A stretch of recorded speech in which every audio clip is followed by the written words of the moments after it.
Welcome guys, we've had the Miami Grand Prix and what a race. We got action for the lead, we've got incidents, we've got VSCs and probably the best team radio we've had in an absolute age from Lewis Hamilton, and we'll get to the 3 good and the 3 bad as well.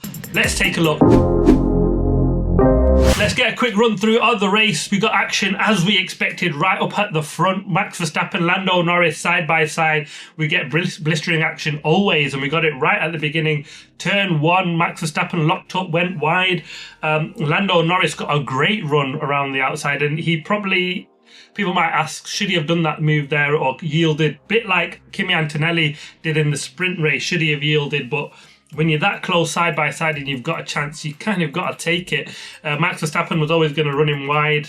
No penalty given on this occasion. I think he got a bit of a snake, didn't he? And he was going to always run him wide when you're on that side.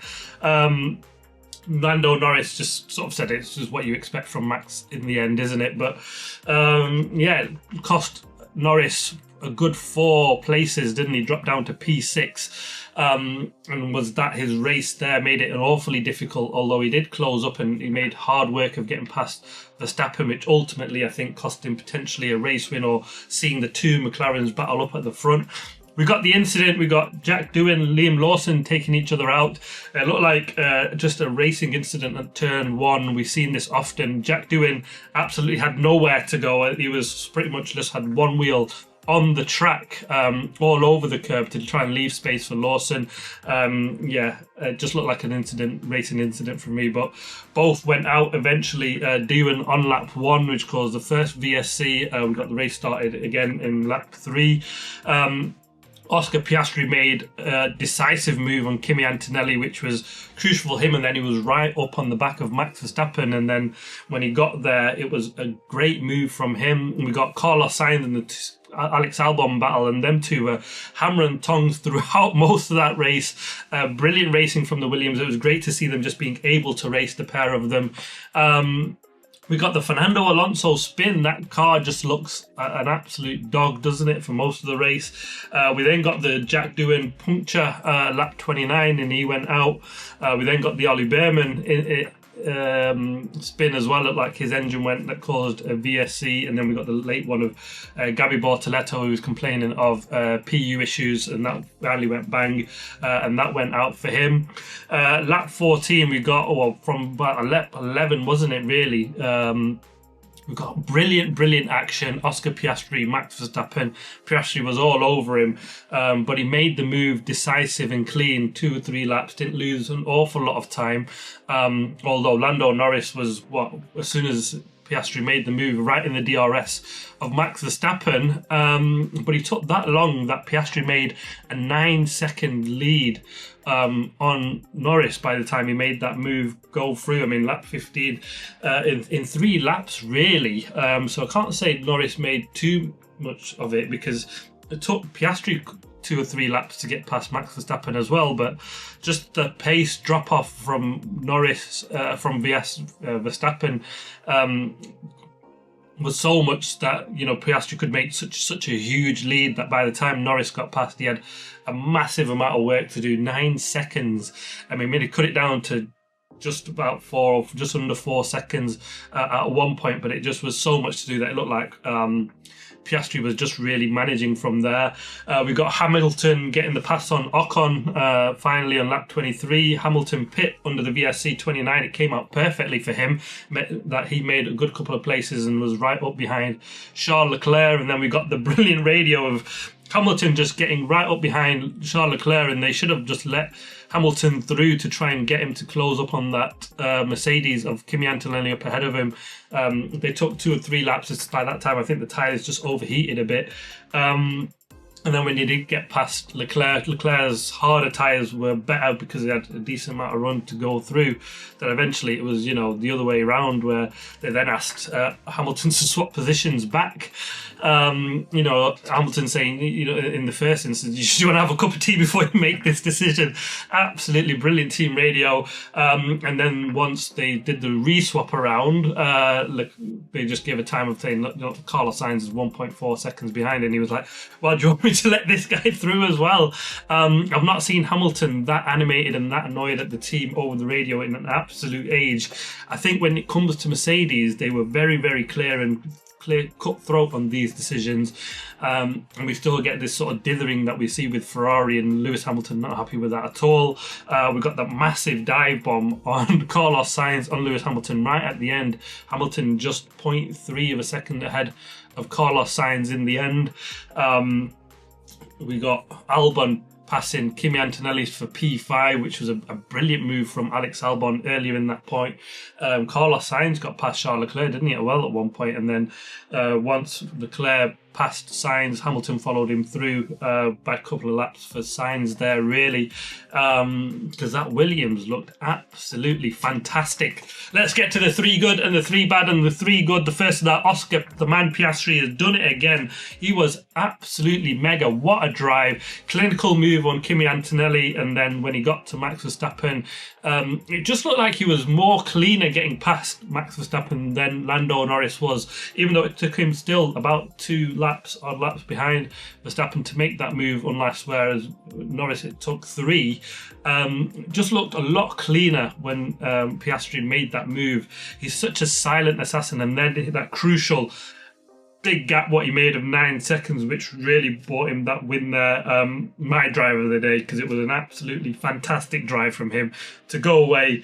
More wins than Lando Norris in the McLaren now. He's got 6 to his name to Norris's 5. This guy is really put his stamp on the championship early doors.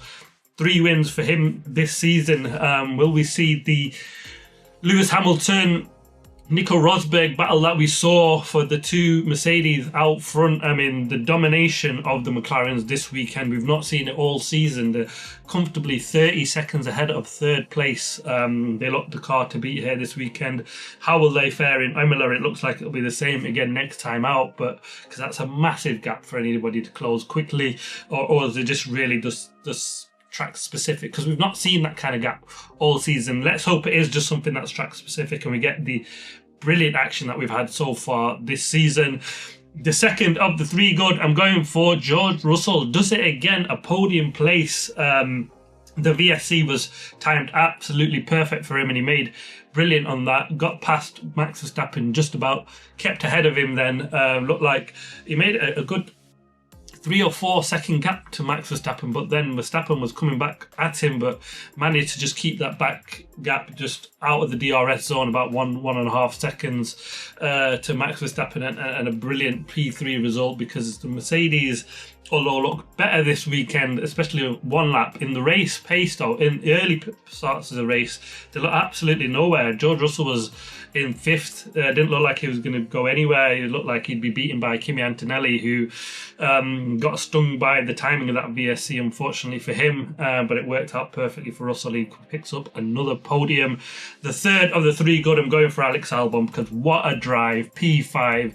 He was Williams absolutely smashed it out the park this weekend.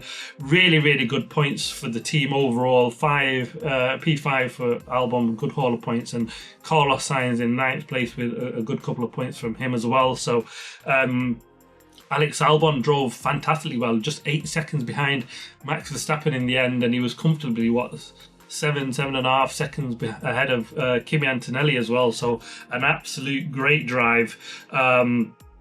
Carlos Sainz was like right in the DRS of Lewis Hamilton right at the end. Bit of a mad dive bomb, but he got away with it. You'd probably be disappointed, Carlos, because it looked like for all the world he'd be right there alongside Alex Albon. But that second, after the first stop and he got on them hard tyres, just didn't seem to like it as much as they did for the first set of tyres. So it's something that they need to look at.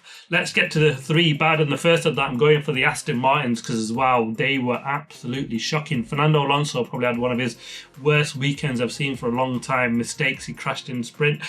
Another spin similar to what he did in the sprint, but got away with it this time around. But he still beat his teammate Lance Stroll, who was 16th in the end. They were 20 seconds to Nico Hülkenberg in that Sauber, which has always been a dog-over car. Both lapped. It was an absolutely shocking weekend for them, and they've just dropped so far from where they looked like they would be fighting up at the front, didn't they, a couple of years ago. It just seems to have got so badly wrong. It's surprising to see them this far down. Adrian New's got an awful lot of work to do, whether they just scrap this season and really look for 26. It probably would be my advice for them to do that. Second of the three bad, I'm going for Yuki Tsunoda because he just looked absolutely nowhere, struggled in P10. Had a 5-second gap to Isaac Hadjar, and Hadjar looked like he'd closed up because he got a 5-second penalty, did Yuki Tsunoda, for speeding in the pit lane. Looked like Isaac Hadjar would have nicked that P10 off him, but he just made it by about a 10th of a second in the end to keep that P10, did Yuki. But yeah, really just struggled. He was absolutely nowhere in the race. Didn't look like he was fighting for anybody. Just needs to step that little bit up now, doesn't he? That he's had a good few races in that Red Bull. And the third of the three bad, I'm going for the Ferraris because, wow, they were a minute behind the leaders in the end, and these boys came into this season looking like they'd be taking the battle to the McLarens, and they've dropped so far down. They're getting beat by the Williams. They had no pace in the race. They were swapping positions left, right and centre because they didn't know, or they took too long to let Hamilton pass 2 or 3 laps, which Tude decided, and then for another couple of laps to let Charles Leclerc through. They told Leclerc, Hamilton's going to let you through without even speaking to Hamilton. I mean, a bit of a joke again from them. They seem to just absolutely nail races and get things right and then just go completely the other way.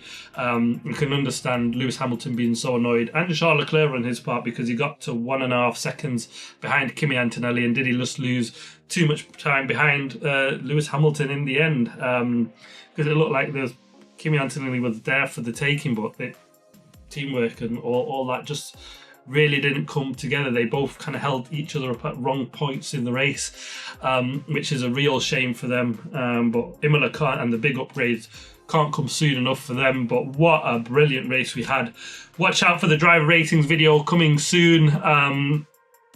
And my predictions review, which looked fairly decent, I've got to say, when I first look at this one. So watch out for that, and then we go head to Miami. I can't wait for the action to get going. The races has been brilliant. Miami has absolutely delivered. It's never normally one for banging races, but the sprint race was fantastic, and the race today was absolutely brilliant. It was action-packed all the way throughout. Brilliant to see Max Verstappen up on pole. If it wasn't for him, the 2 McLarens would have ran away with it massively comfortably, but he made an absolute dogfight of it for the first 15 laps, which just kept everyone on their toes when you see that action for the front, and especially with Max involved.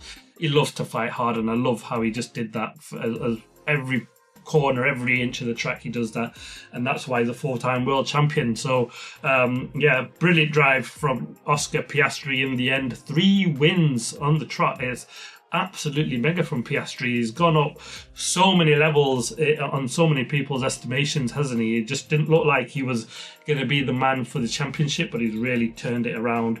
I can't wait to see how this one pans out in the end. It looks like set to be a brilliant season. Thanks for watching. Please like, subscribe, comment as always. See you in the next one.